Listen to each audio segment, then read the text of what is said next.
Welcome to If I Did It, a show where we analyze and solve PR kerfuffles from a world not beyond. I'm your host, Lexi Auld, author, The 7 Secret Sources Inspiration, a snappy guide for creative procrastinators. Joining me as always, Kid Nate of Bloody Elbow and of the Let It Roll podcast, and Eugene S. Robinson from Ozzy.com and author of Fight Everything You Ever Wanted to Know About Ass Kicking but were afraid you'd get your ass kicked for asking. Got it. Collectively MMA Pancholes. Pancholes!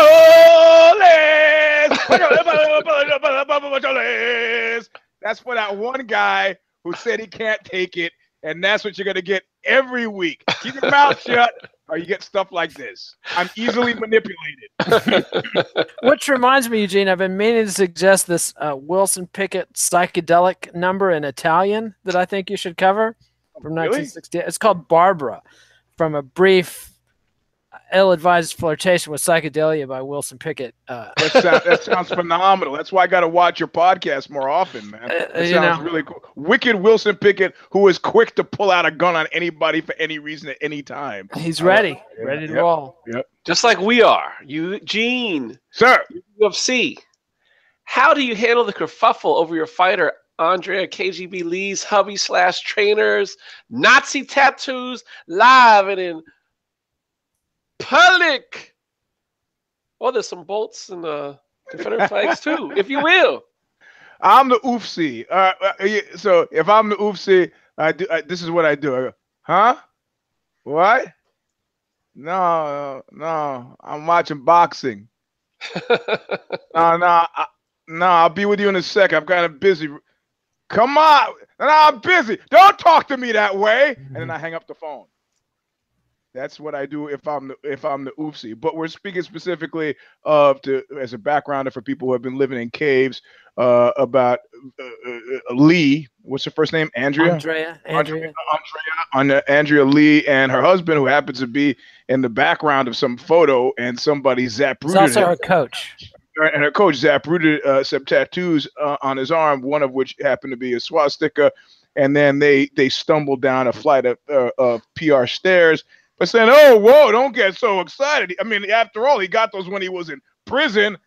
You know, generally you bring sensitive up stuff, mofos. You bring up stuff to mitigate your problem, not to amplify your fucking ex-con problem. Because then, of course, people go, prison, whoa, what did he do? He shot some guy, 11, okay, a black guy, okay. But it's okay, because I have an Asian and black roommate. Listen, let me explain something to you. And I don't know why they didn't say this, except for the fact that they think it sounds bad, but the truth will set you free. The reality of it is, and if you know anybody who's an HA, AB, anybody who's is a regular customer, if you know what I mean, on the outside, what you do if you expect to go back is very different. There's a guy walked into my friend's tattoo parlor. He says, "I want to get my swastika covered," you know, and the guy goes, "Great. I want to get on with my life. Great. I really want to change things around. Great." He says, "Make an appointment for me." "Yes, come back tomorrow." Guy comes back tomorrow. He goes, "I want to get something else. I can't get this covered." He goes, "It's up to you, but why?" He goes, "Because if I go back, I will be subjected to the most extreme sanction for covering it." People have long memories. You know, prisons are communities like any other community. Like if you leave your neighborhood and come back with a funny hat, people will say, "Hey, there's a guy with a funny hat." He goes, "That's the reason why." And the tattoo wanted to say, you know, give him a pep talk and like, "Oh, buddy, you know, you shouldn't be expecting to go back to jail." This guy knew himself. It's like Pascal's wager, you know, for belief in God. If I believe in God and God doesn't exist, I just miss out on a little fun. If I don't believe in God and God doesn't exist, I'm okay. If I believe in God and God does exist, I get the pleasures of heaven. And if I don't believe in God and God exists, I get punished to hell, right?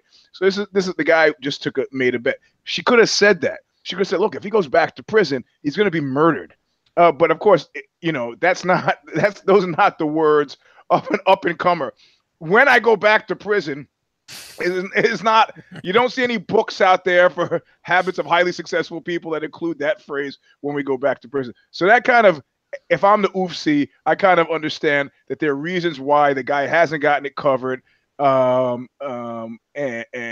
had it removed that maybe the public is not ready or sensitive for. As for whether I sanction a fighter that nobody knew her name 2 weeks ago, I think this is probably a time for me to look at the offering, including the last 3 fights I had that garnered a total of 2 cares from at least half of the Care Don't Care preview team. I start to look at my offering. Maybe I'm purposely tanking it at this point now, getting to stiff Fox and to move ahead to ESPN, but I don't think so because these fights were booked way before that. What can you do? What can you do? You're gonna fire her? She's a non-factor. People will still talk about it. At this point now, if you want to focus your outrage on something, focus on Jason, I think his name is. Just type in skateboarder Nazi and it comes up. And this guy has been doing this shit since the 90s.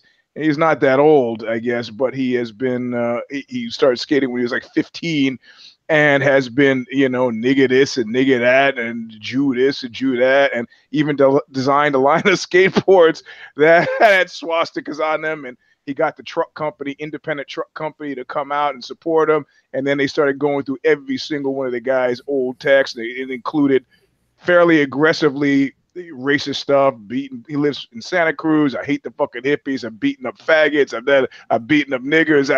And so he's finally lost a bunch of sponsors, but the community at large, the skateboard community at large, has been so you take a fighter like Andrea Lee, who nobody knew about before, you're going to fire her? For what end? They're not going away. It's a story. We're gathered around a garbage fire. And as long as there's nothing more exciting going on in the cage, there'll be plenty more garbage fires like this. If you like garbage fires, continue to huddle around it. But if I'm the oopsie, I get my ass in gear and start booking fights that matter. What about you, Nate? I can't really argue with the whole prison angle. And dude does seem to be a regular customer. So on the one hand, I sort of understand that, but his excuses were bullshit. The whole bit about, if I get them covered up, they'll look even more redneck than they already do. It's like, there's no worse redneck look than having the stars and bars and Nazi swastikas on your arms. I mean, come on. It's like, these are the 2 deadliest wars America has ever fought, against slavers and Nazis. And you want to go flying those flags? Like, fuck off. But yeah, the whole prison thing, that's very real, and I can't judge people who do what they got to do to survive prison. And it's not just that people are fuck-ups. It's like once you've been sucked into the system knows your name and keeps tracking you and is coming back for you. So it's not all dude's fault.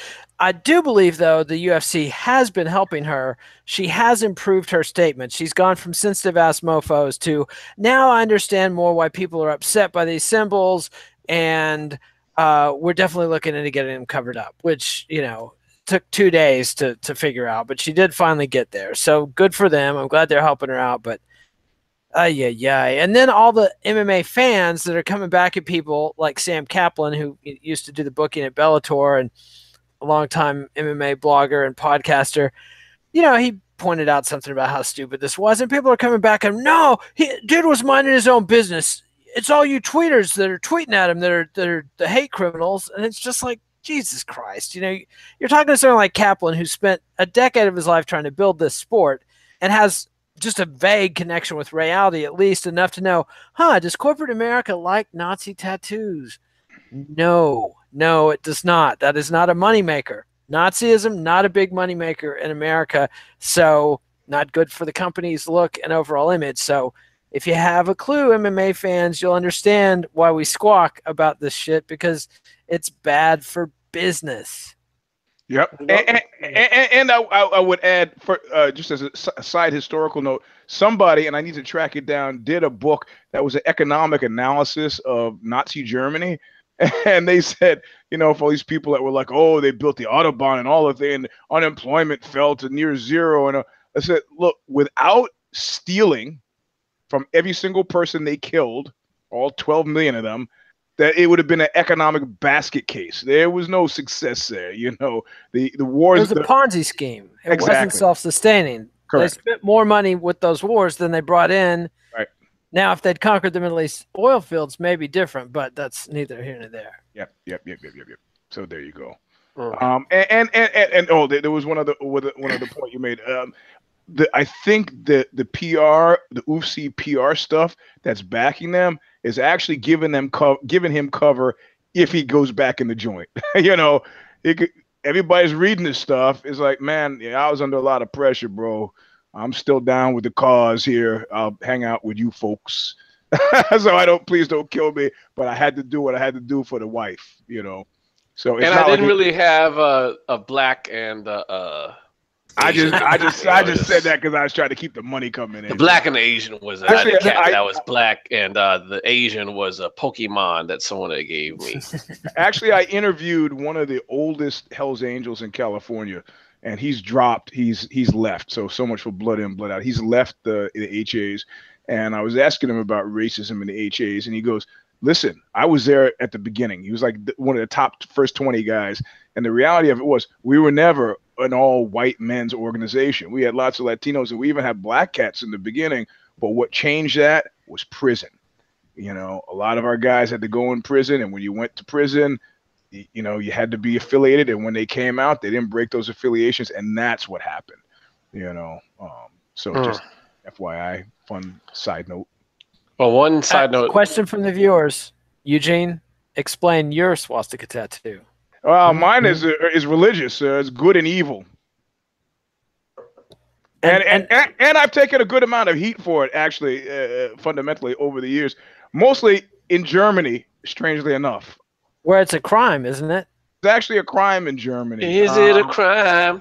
But they don't know what to do with the black guy and the thing, and then so I've gotten a hard time from some promoters. And you're using your speech pass again. I noticed you using the N word earlier and the F word and flying the swastika, all because you're black. It's straight up reverse racism. I had a bunch of guys say that, and the tattoo parlor was going to throw me out. And the guy who did the tattoo is also known as Rest from the satanic death metal band Leviathan. He was like, "Look at him, for God's sake." And everybody kind of looks out the thing and they go, and they let me go. The only people that gave me a hard time was some people in a music forum, electrical audio, and the guy was like, "Nigga this and nigga that and nigga this and nigga that." And I was like, "I understand you might have a problem. Could you explain to me what your problem is? Because this doesn't bother me." And he goes, "Well, I had great grandparents who were lost in the." I said, "It's got nothing to do with your great grandparents. It's got the symbolic impact of evil versus good. And I can't think of a symbol that's any more evil. Can you?" And then he just dropped it. So, well, one thing that might have been symbolic, whether it's evil, remains to be seen. Nate, you're the New York State Athletic Commission. Our Sorry. Are chapped lips a legitimate reason to disqualify a fight for safety concerns, or just a petty example of your MMA hatred? Well, they've already played their card on this one, and it's a trump card. They started floating the whole cold sores are contagious, ladies and gentlemen, and so boom. It's the herpes virus, and there was a dude that got kicked off Ultimate Fighter for having a different variant of the herpes virus. It was on his skin and was contagious. So they didn't come out and say it in so many words, but I'm reading it in the headlines. They fucking come out and said contagious condition on the lips. I don't know of too many other ones that are on the lips. So I think they're just too kissable. I think they beat the rap on this one. I personally would not want to enter into grappling competition with anybody with an open herpes lesion on their body. Just go instead of an eye gouge. No! Which one do you want? Do you want your eyes gouged or herpes? Well, they have the IBJJF thing. If you smell funky, they send you back, and you've got 3 minutes to get fucking smelling nice, or you're DQ'd. And you know what had to happen before that happened? Some guys did like in one of my first competitions, thought, you know what? I'm going to use stench as my most formidable weapon. But even as stinky as I could get, it wasn't enough to win my first match in this Machado tournament. So,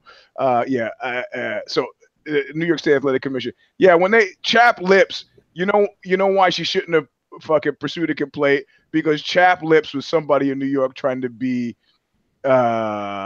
discreet. You know, now the streets in New York. Yeah, exactly. That's somebody. She's got a lip-based medical condition of the kind that you might not want to have her near your penis. I don't. What? Or your face. Or your face. Yeah. The question is. I don't know. I don't know if I would fight somebody. No, I mean, again, I know guys I train with watch this show, so I'm afraid of having bullshit called on me, because if a guy coughs at jiu-jitsu, he's out. Forget it. I won't roll with him, and I won't roll with anybody who rolls with him, because I don't want to get sick. God forbid somebody should show up with a fucking herpes blister. I'm like, yo, bro, go home. Go home. Go home. Go home. I don't want your fucking lips rubbing that mat on the out. What happens if my eye rubs it? Then I go blind in my eye. So, you know, I'm sorry that you trained for a lot, and I'm sure you put your body under a lot of stress, and probably, you know, they cause you to have an outbreak, and, you know, there's stuff you could take for it. You could put makeup over. I don't know what to tell you, but I gotta, if I'm the opponent, I'm probably begging off. You know, it's nice to say that if it was a street fight, well, you know, if it was a street fight, they would have just gone after it anyway. And if. Street fight, there's no weight class. Exactly. If, you know, I mean, you know, the thing is, you could fight with gonorrhea in an interesting way, because the manner in which gonorrhea might be transmitted is not going to happen during a fight. The reason they made this decision is because your lips might be rubbing all up against the face, the eye, the neck. You're gonna get busted open. Yeah, right. The wet body parts of a fighter. And, you know, if they had used that word herpes right out, she wouldn't have been happy, but everybody would have gone, whoa, hey, whoa, wait. Huh? Well, also in New York, slander per se is accusing someone of a loathsome disease. But if it's untrue, so they had truth as their defense. The healthcare thing. Health Insurance Portability and Accountability Act of 1996, the one that says you can't tell people, you know, what somebody else's diagnosis is. I would assume there's a certain waiver that comes into effect when it comes to. I don't know. They've claimed HIPAA exemptions before for various commissions have. So. But in New York. Do what thou wilt. People are accusing me of being high again. It's like, Jesus Christ. I'm high on Red Bull. How can I read allergies? How the hell can I read these comments that are coming in?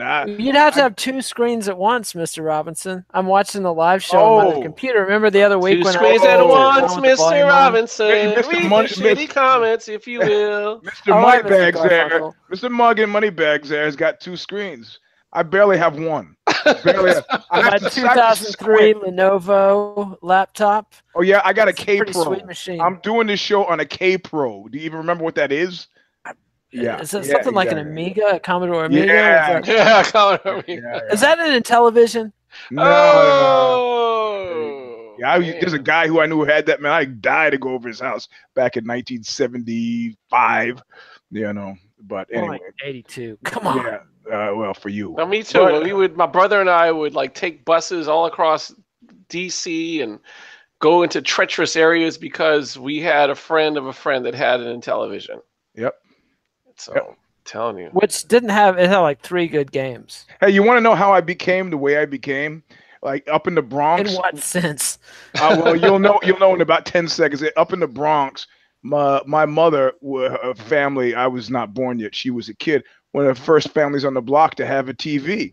And all the neighborhood kids clustered around the window. You know, it's a hot summer day, a hot cluster around the window to watch this TV. And my mother was like watching them. And they're like, hi, Irma. Hey, Irma. And she's like, huh? And she gets up and she kind of walks across to the window and she closes it and closes the blinds.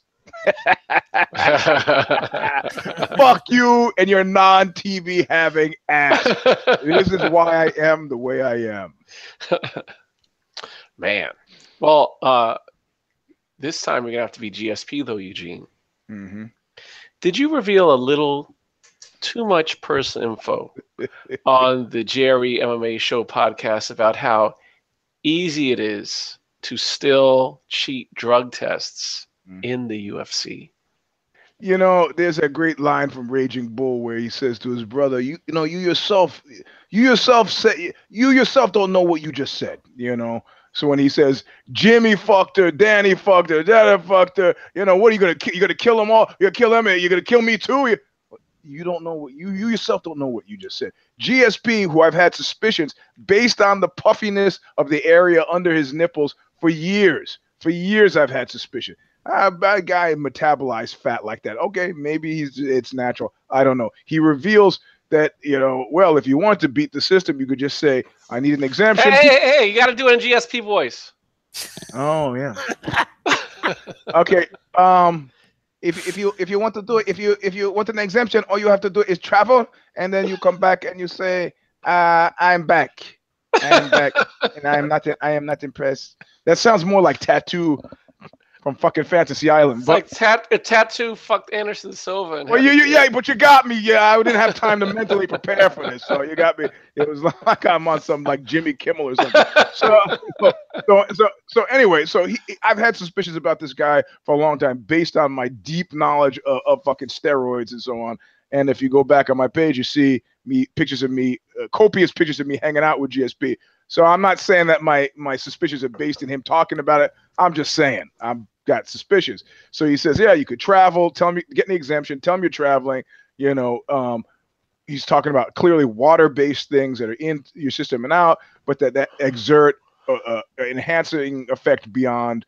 I don't know. I was never big on water-based myself.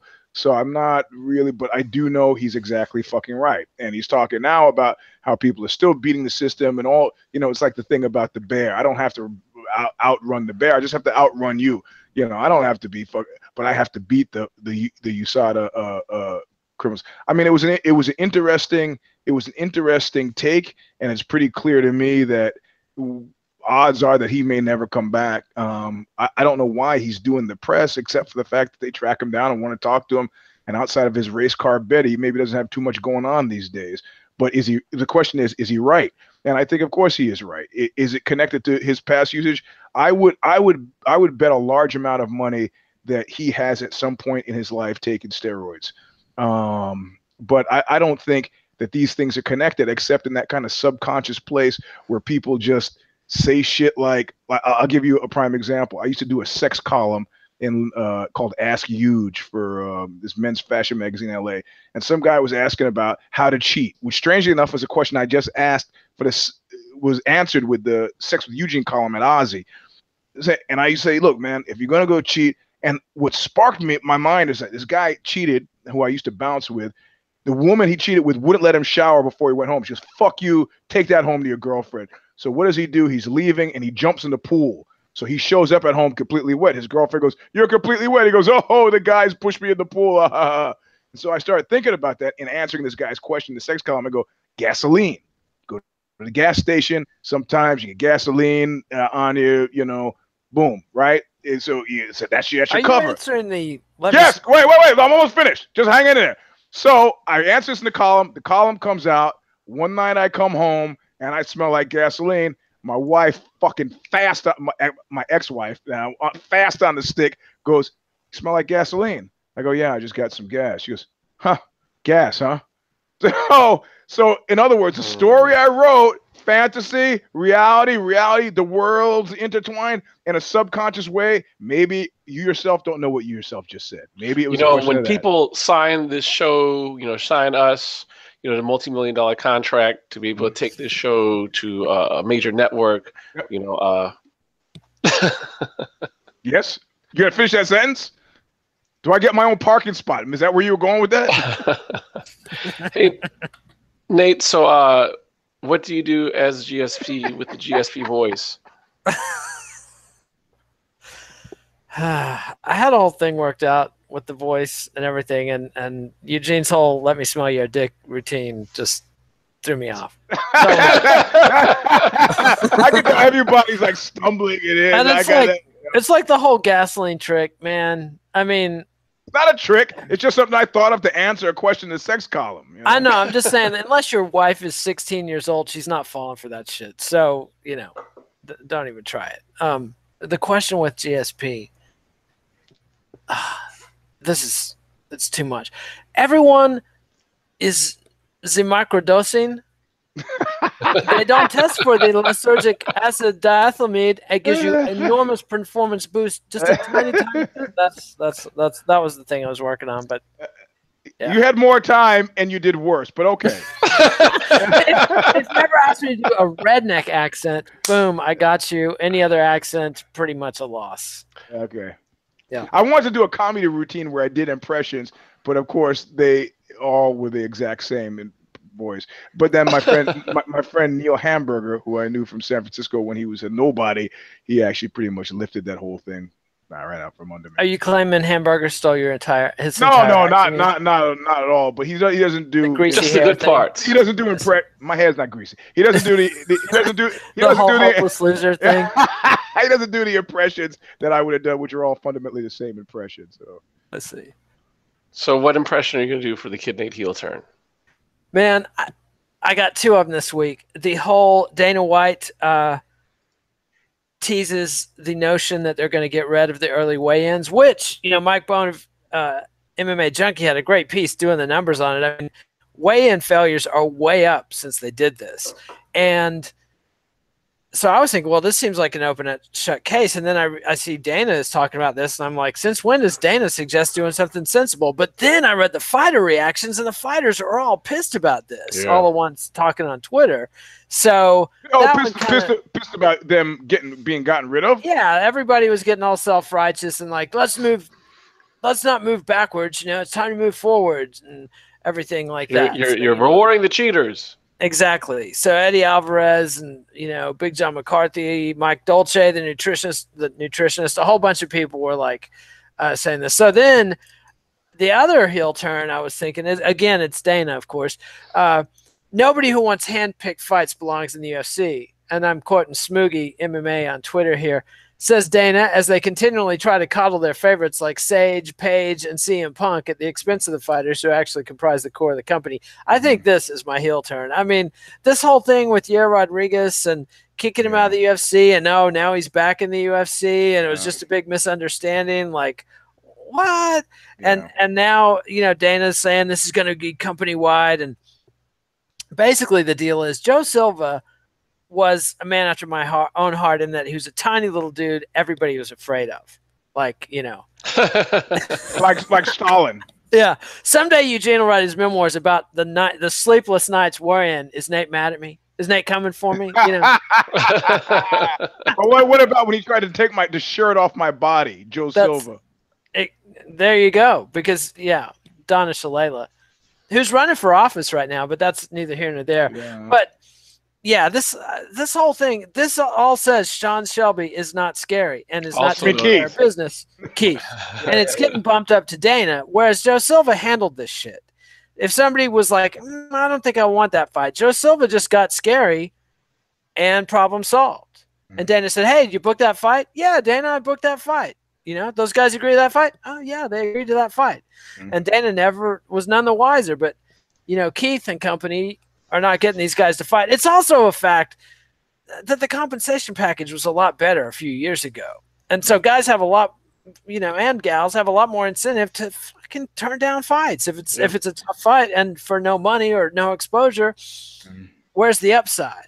Thanks, Reebok. Exactly. So that would be my heel turn as opposed to the early. Maybe I'm still mad at him about the early weight cut thing, even though I agreed with him before I read other people's opinions, which is my prerogative. So there you go. He can do what he wants to do. What about you, Eugene? Who's in the Lost Battalion? Me, you, Nate, everybody watching the show, everybody paying attention to MMA, the UFC, the bald one, but especially. I don't want to say especially, but let's say, inside the fight world, Wonder Boy, he cut to the front of the line, I guess I can't do it on this show. My big one was going to be outside. People have to come back for If the Shoes Fit, which will happen in minutes. And then I'll give the one outside the MMA world. But there are a few commenters who say, I've been hearing this noise, and I haven't been able to figure out what that noise is. And after the past 3 weeks, which is pretty much the entire month of May, I finally figured out what that noise is. And what that noise is, the sad sound of Chris Weidman chopping wood off in the mist.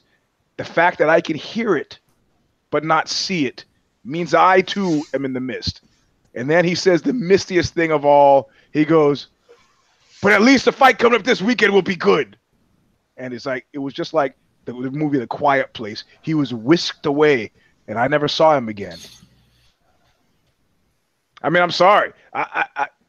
Doesn't it strike anybody as even a little bit strange that the last 3 weeks, there have been so few cares on it? And there's been some balking in the comments like, oh, you're missing out on this guy, Gregor Gillespie. You're missing out. That one I think they're right about, because he did come through again in the fight. There were 2 good fights on that last card, and they were the co-main and main. Yeah, and then, how could you sleep on Jimmy Rivera? He's got 25 with it. He's sleeping. Yeah, cue the clown music. It does it. So, so that's the month of May. We got 2 fights. Huh? All right. I would have been better off with any other sport in the month of May. Think about that. Curling, I'm sure, had some pretty noteworthy, at least 2 noteworthy events in the month of May, wherever they do curling. We need to get a Canadian in here, I guess. I don't know. So I'm going to have to say that I don't know. I've been predicting this for a year. But now that we're here, what do? I never contemplated what it's like to be in the mist, trying to somehow maintain the semblance of significance in the mist. Like, what do? Do you sit at your desk, you move the stapler from one side to the other, and then maybe readjust it and kind of until you get the perfect place for the stapler? You pick up the phone to see if somebody's calling, and then nobody's really calling. You put the phone down, you just keep on keeping on. And we keep doing these shows from the fucking mist. It's just us talking to us now, right? Because the Baldwin is off somewhere building the houses that he's got in Vegas with the panic rooms in them and the underground storage tanks and whatever else the fuck he's doing. But nobody's driving this, Nobody.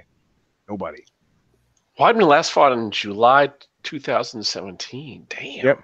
Well, he said there was things going on that we didn't know. #February. I've been time traveling, bro. And there was surgery, and there was like mystical injuries that he hadn't divulged. Doctor Strange level shit. Man, unless you got a clock at home running backwards, bro, you're not going to be the same cat that showed up. Time jamming that motherfucker. And it doesn't address the number one issue, which is the head. I've been watching the baseball, the baseball, and there was a baseball game last night with the San Francisco Giants against, let's just say, the Houston Astros. Maybe I'm making that up. And one guy was down, like he had it was like 2 outs, 8th inning, 2 outs, and he had 2 outs and he had 2 balls. And I said, man, this guy is that? I don't know anything about baseball. Who had 2 balls? That's just it's a junior high thing. Okay. And so the guy, and I go, man, this guy's head, he's a young guy, and I'm looking at him biting his lip. He's a left-handed hitter, and he's up there, and he actually fucking overcame his head, and he hit a single. And I was like, that's pretty rare. That's pretty rare. This kid might be going far, because most people let the yips get him. And so that's where we are. Yep. Good one for the boy with the 2 balls. Thank you for joining us. Follow us on Twitter. For us and Alexio at Kid Nate. On Instagram is Mr. Sleep 3 for me. I don't know if these 2 oldsters that I do the show with are on Instagram yet. Not like us kids. I don't know if you'll ever find out. Please, I don't have control these. I know Nate is not, so I got that covered. I can stalk you on Instagram, except I would fail your test because I don't have any pictures posted. I don't let people with no pictures. But it would be funny to see the fake pictures that you do put up. The fake pictures? The fake pictures you put up. It could be pictures. I love that there's no chill on the show. The guy gets, there's a verbal typo, you jump all over him. I like exactly. That. There we go. Subscribe to MANation.com on YouTube. MANation on iTunes. Eugene G for the thumbs up. I haven't done the thumbs up yet, but I'm about to right now. But being both, I have 2 broken fingers, one on either hand. But this one is still working. The left hand middle finger is one of the ones that's fractured. So Have I stopped doing Serious Have I stopped doing jujitsu? I just tape the hand and tell the guy before I roll, if you hurt my finger, I'll fucking kill you. And that's how it rolls. At Sorrow Academy, where every compliment's an insult and every insult's a compliment. Word up. Visit Bloody Elbow. Buy 7 Secret Source Inspiration. Buy Oxbow's Thin Black Duke and Boonwell's Easy Way Out wherever fine music is sold. And listen to the Let It Roll podcast. And when you following the show, please check out If the Shoes Fit. Eugene, how do you do that? There's a link right below his picture, like right below my fingers, somewhere there. Right there. Click on it, and in about 90 seconds after we log out and log back in, you'll be in the magical world of if the shoes fit, boys and girls, it's magic. And that was my Doug Henning. Yeah, that was a good one. Yeah. See? Oh, Doug Henning, I missed that guy. We'll be back next week and learn the song if I did, and we don't know what we're going to talk about yet because the pure mistakes have yet to be made.